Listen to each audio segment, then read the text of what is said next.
Wyoming feels open, endless, safe. But when the wind stops, you start to notice what's still listening. Voices on old radio channels, lights that hover in the dark, rooms that lock from the inside, even when they're made of stone.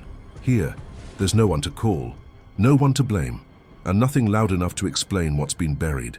This isn't about ghosts, it's about the land and what it remembers when we forget to leave. So lock your doors, put on your headphones, and pull the blanket up tight. Because after this video, you'll never hear Wyoming the same way again. Want more? We've uncovered real disturbing mysteries in every US state, the forgotten ones, the ones no one dares to explain. Check out the full playlist and see which state remembers you next. The Vanishing Miner of Atlantic City. The voice that shouldn't still be heard. Some disappearances fade. This one didn't even leave silence. Atlantic City, Wyoming. Not the casino town, the ghost town. Just a few cabins, empty streets, and hills torn open by gold miners who stopped digging long before the story ended. One mine, unnamed, undocumented, sits beyond a faded cattle fence. Locals call it the Mouth, because no matter how much dirt they filled it with, it always seemed to open again. In 1953, a miner named Walter Reeves was hired to map the abandoned tunnels. Private job, no government, no company, just a hand-scrawled contract and a cash deposit. He went in with a pick, a helmet, and a two-way radio. He was never seen again, but his voice kept coming back. The first radio response was recorded at 6:12 p.m. It curves, it's not a mine, the walls aren't cut, they're ribbed. The signal was faint, crackling, but clear enough to raise concern. A search party followed the trail inside. They found the helmet, still warm, still glowing, no body, no tools, just footprints that ended mid-step, and the radio still on. They took it back. Over the next 6 days, the radio activated by itself. Same time, 2:09 a.m., same voice, same message. It's deeper now. Stop digging. You're pulling it closer. By the 7th night, the voice had changed. Slower, not distorted. Tired. I've been moving in circles. I think it's breathing. Then silence. No more signals after that. But the damage was done. 2 years later, a radio tower technician in Lander picked up an unregistered transmission on a dead channel. Coordinates. Then a voice. Still here. It doesn't want me to leave. The tower logged the call. But the number wasn't a radio frequency. It was a mine registration code. Walters. The same mine. Already collapsed. Or so they thought. In 1974, hikers near the old Atlantic City shaft heard something echoing up from the ground. One of them, a boy, put his ear to the dirt, then backed away, pale. He said, "He's under there," and he's whispering backwards. The next morning, someone had stacked 3 mining helmets at the edge of the collapsed entrance. No prints, no name tags, but one had the initials WR carved under the brim. They hadn't been there the night before. The town was officially closed off in 1981, but that didn't stop people from trying. CB radio hobbyists, paranormal explorers, amateur historians. Every so often someone reports the same thing, a weak signal, same time, same phrase. "I'm beneath the ribs." No one's ever explained what that means, or why the signal only appears when the wind stops completely. But in 2009, a retired geologist analyzed soil near the site. He found that the tunnel, once thought collapsed, was still partially hollow. Worse, it had shifted, down. Something was pulling it deeper, like the land didn't want to let go of what it had taken. The radios don't work there anymore, but if you sit close enough to the earth, you might still hear it. Not static, not interference, breathing, measured, slow, like something learning how to mimic you. And sometimes, rarely, you'll hear the voice again. Only once, only clearly, right before the dirt goes quiet. Don't open it again. Some disappearances leave no trace. This one left a warning. Buried. Alive. Waiting to be heard again. But out west, where the land splits open on its own, something else waits to rise. And it doesn't whisper. It glows. The blue light at Hell's Halfacre. The glow that erases some light's guide. This one waits. In the dead middle of Wyoming, miles from any highway sign, there's a stretch of jagged land called Hell's Halfacre. A canyon, a pit of broken rock and dry wind, once used as a film set, now mostly forgotten, but not empty. Because every few weeks, on the nights when fog rolls low and quiet, a light appears, not above, not below, just there, floating, still, and glowing blue. Locals say it's cold fire, no heat, no flicker, just a smooth, silent radiance that hovers 5 feet off the ground and then fades like it was never there. Except something always follows: dead batteries, wiped footage, and time missing. Always just a few minutes, but never remembered. The first known report came from a couple traveling west in 1986. They stopped to stretch at the edge of the canyon. The wife wandered off to photograph the ridgeline. She came back pale, didn't speak for 2 hours. Later, she showed her husband the camera. All 12 exposures were gone, except one, a photo of the same canyon, same sky, but in the center, a pale blue orb, and just behind it, a figure, not a shadow, not a blur, just absence, a cutout in the shape of a person, where no light existed, like something standing between 2 moments. Since then, explorers and thrill seekers have tried to document it. One team brought a drone. It rose, it scanned, and froze mid-air, 17 feet from the blue light. No signal loss, no wind, just suspension. The drone didn't crash, didn't fall. It stayed still for 4 minutes, then landed on its own. The SD card was empty. Not corrupted, not formatted, just blank, like nothing had ever been written. And the onboard timestamp, 4:44 a.m. But the crew was sure they launched it at 3:16.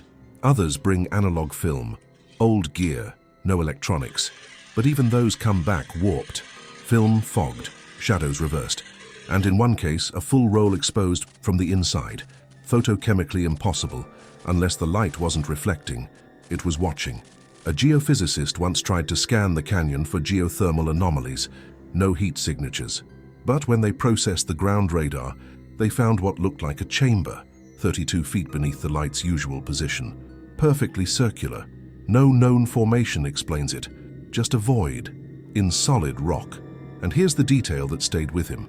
The data showed the chamber pulsing, once, then again, like it was alive. Tourists say they don't see the light until they look away. Drivers say it shows up in the corner of their mirrors, and hikers report something strange when they approach it. Their flashlights dim, not flicker, not die, just lower, as if the light knows they're there, and it wants to see them clearly first. One ranger described it like this: it doesn't light the canyon, it edits it, like it's choosing what you get to remember. There's no fence, no guardrail, no warning, just the silence of stone and the glow of something that doesn't belong here, something that isn't trying to hide, but isn't trying to be found either. Some lights show you the way. This one watches where you go, and in another place, where the stone rises tall and sacred, a signal waits, already speaking in voices no one alive should recognize. The Devil's Tower signal, Devil's Tower, national monument, the voice that knows your name. Some monuments inspire wonder. This one answers, Devil's Tower, Wyoming, a pillar of ancient stone taller than 20 buildings, sacred, silent, unshaken for thousands of years. But in recent decades, something else has started coming out of it. Not light, not energy, a voice, not every night. Not for everyone, but for the ones who hear it, it speaks their name. The earliest known recording comes from a ham radio operator in 1978. He was camping near the monument, testing frequencies late at night. Then, on a channel that had been dead for years, he heard, "Are you still there, Douglas?" His name, no call sign, no carrier wave, just a whisper right before static swallowed it. He checked for local transmissions. Nothing, no interference, no explanation. He left the area the next day, but the voice followed him. His home radio picked up the same phrase, same voice 3 nights in a row. He stopped broadcasting after that. In the 90s, a group of geology students ran EM scans around the base of the tower. Most readings were normal, but at 3:03 a.m. their instruments froze, and one of them, wearing wireless headphones, heard a sound cut through, not static, not speech, chanting, not in English, not in any known modern language, but structured, rhythmic, like a phrase that had been repeated too many times by too many mouths. The audio recorder failed, but the mic input burned the time code into the tape. 030303. Perfect symmetry. Perfect silence afterward. One student reported nosebleeds for 3 days. Another said she heard someone say her name inside her left ear while standing alone in the shower a week later. No one involved ever returned to the tower, but the signal kept coming. Amateur radio forums document dozens of similar cases. Heard it say my middle name. No one uses that. Sounded like my mom, but she's been gone for years. Came through with a number. Not sure what it means. The number, when triangulated, points to a narrow ledge halfway up the tower. Inaccessible, no trail, no equipment, but rangers say it's been struck by lightning 4 times more than any other part of the formation. No explanation. A film crew in 2011 tried to record ambient audio for a documentary. They set up 6 field recorders overnight. Only one turned on. It captured 43 minutes of silence. Then, at the end, just 2 words. I remember. The audio levels showed no spike, no external source. It was as if the stone itself had spoken. That same recorder has never worked again. No official study has verified the transmissions, but linguists who reviewed one 7-second clip described it as semantically coherent, but in a language that doesn't exist. The clip ends with a low hum, not electrical, not mechanical, just a tone. And if you play it at half speed, you hear something under it, faint, slow. Your name, spoken once, only once. Some say it's nothing, radio reflection, old frequencies bouncing back off rock, but that doesn't explain the dreams, the bleeding, the people who hear their names and before they've even said them aloud. Because if the voice is real, it's not calling for help. It's calling you, by name, by memory, by something older than language. And if you hear it once, you're already part of the signal. Some places echo, this one replies. But farther south, on where the springs boil and the fog doesn't lift, people keep vanishing, always in November, always without a sound. The Thermopolis pattern. Hot Springs State Park, Thermopolis, the path that opens, once a decade. Some trails disappear over time. This one disappears on its own. Thermopolis, Wyoming, a place named for heat, hot springs, sulfur air, endless mist crawling over stone. It smells like the earth is open here. And in a way, it is, but deeper than the geysers, deeper than the stone paths and mineral pools. There's something else, a trail that shouldn't exist, and a pattern that no one wants to admit is real. 3 disappearances, 30 years, always in November, always between the 4th and 6th, always on the Northwestern Trail, a route no longer marked on the park's official maps. The first to vanish was a ranger named Elijah Dunn. He was doing a maintenance check, reported light fog, said he'd be back by 11 a.m., never returned. They found his boot prints, clear, consistent, until they stopped mid-step. No drag marks, no scuffing, just one last footprint, pressed deeper, like he'd sunk into something that wasn't there the second before. His radio was found 6 days later, on the bench by the park's main gate, still on, no damage, battery full. It was 3:03 a.m. 10 years later, exactly, a geology student named Karen Morrow vanished on the same path. Her friends said she was always drawn to that trail, said it felt colder than the others, said she liked how the fog stayed lower there, how sound got quieter the deeper you went. She told them once, it's like the ground is listening. Her last known location was marked by her scarf, caught on a bush.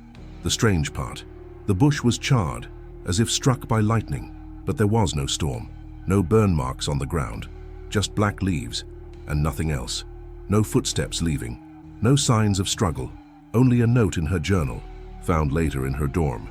There's a part of the trail that doesn't show up on maps. I think it's not for us. In 2003, a boy named Micah, age 11, disappeared while on a field trip. His teacher said he was walking just ahead of the group. One moment there, the next, gone.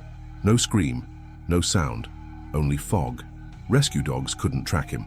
A week later, a handwritten map appeared in the park's lost and found box. No one knows who turned it in.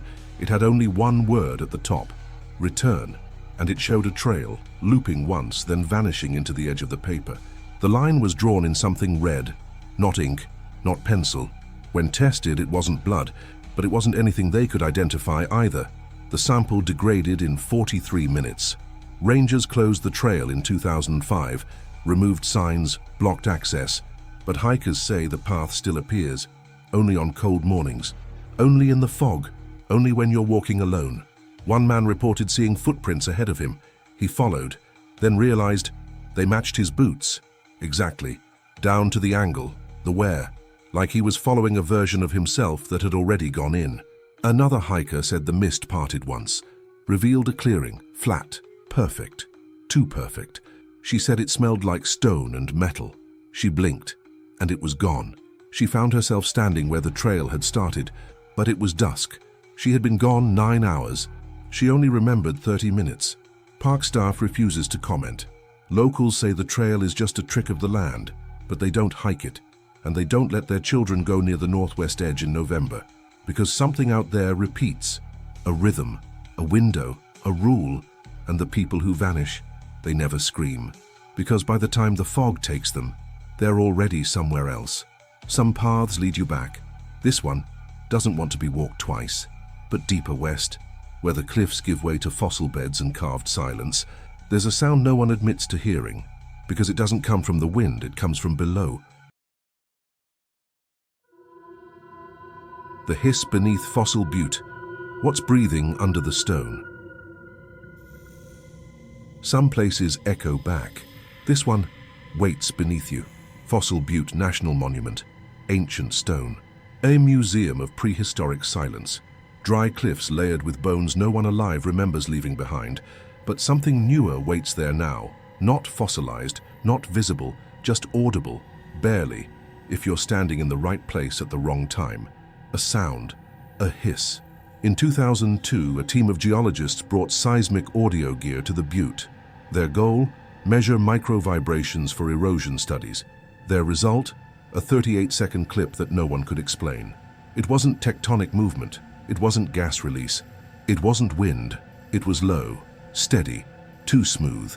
One described it as a breath through teeth that aren't there. The sound had rhythm, not mechanical, not natural, just steady until the last 2 seconds. Then it broke into a whisper, not a word, but a direction. And when they enhanced the waveform, the peaks formed a pattern, not random, symmetrical, like something exhaling a thought. After the recording, one of the researchers reported nightmares for weeks.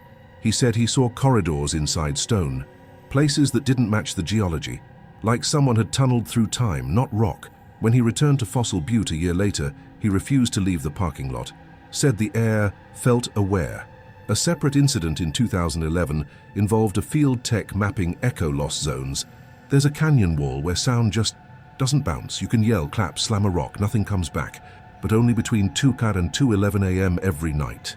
The tech stood there with headphones waiting for silence. Instead, he heard hissing, not in the distance. In the headphones. They weren't turned on, no input, no power. Still, hiss. He said it sounded like something just behind him. Too close, too smooth. He turned. No one. But the gravel behind his boots was pressed down. The park denies any abnormal geological activity. They sealed off the observation trench in 2013, cited erosion. But unofficial logs show at least 4 researchers requested removal from the project after staying overnight near the sound zone. One left a note. It was copying me. The second time I spoke, it used my voice first.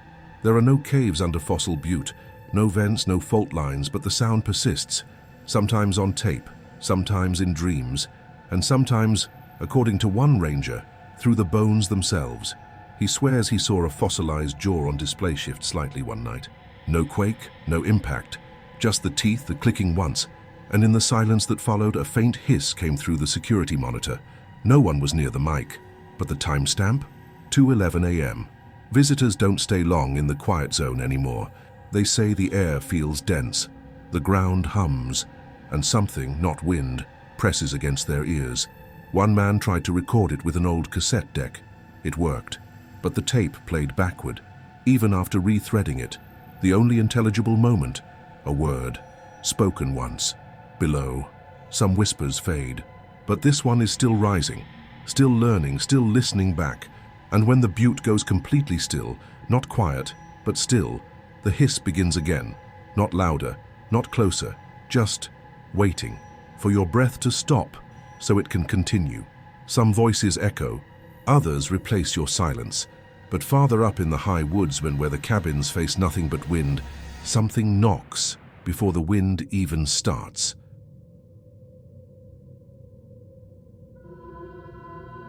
The wind that knocks, what the silence wanted back. Some places scream, some whisper. This one knocks. High in the Bighorn Mountains, where cabins stand alone against the trees, there's a sound that shouldn't exist. 3 knocks. Always just 3. Between 2 and 2:30 a.m., never earlier, never later. Always when the wind has stopped. When the air is so still it feels like it's holding its breath with you, that's when it happens. Knock, knock, knock, no footsteps, no voice. Just the sound. From the front door, from the side wall, from inside the closet. It doesn't matter where you are. If you're alone in a cabin up here long enough, the knocking finds you. The stories go back decades. Hunters, fur trappers, seasonal hikers. Most say the same thing. They thought it was the wind, until they realized the wind wasn't moving. Not outside, not anywhere, just silence.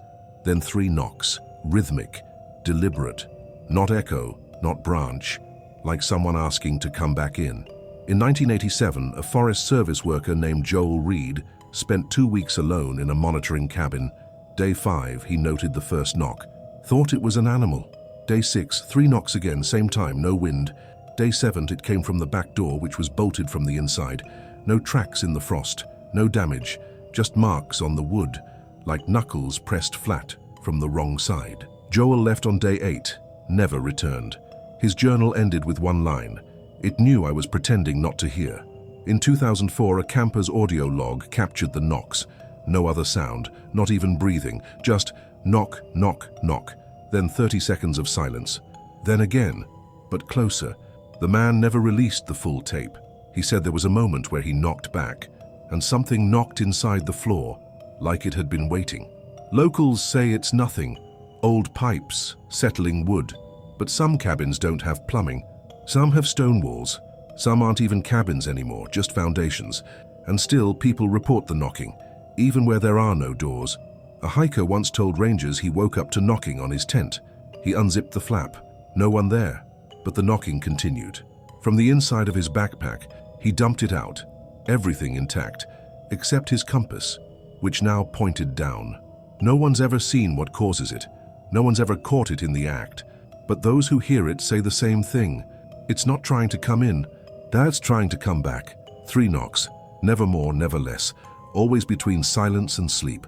And the strange part? Once you hear it again. Not in the woods, not in your home, but in your memory. 3 taps when you're about to drift off. When the wind dies. When the house settles. And in that space, and you wonder, did it ever leave, or did it bring something with it? Some mysteries want to be seen. Others want to be explained. But this one? It just wants to be let in. Some states echo. Some scream. But Wyoming, it waits. In fog. In stone. In silence that feels like it remembers your voice. And now, maybe it does. Which of these haunted you the most? Tell us in the comments. And if this kind of mystery finds you too, there's a full playlist of disturbing, real stories from all 50 states. Click into the playlist now before something else clicks first.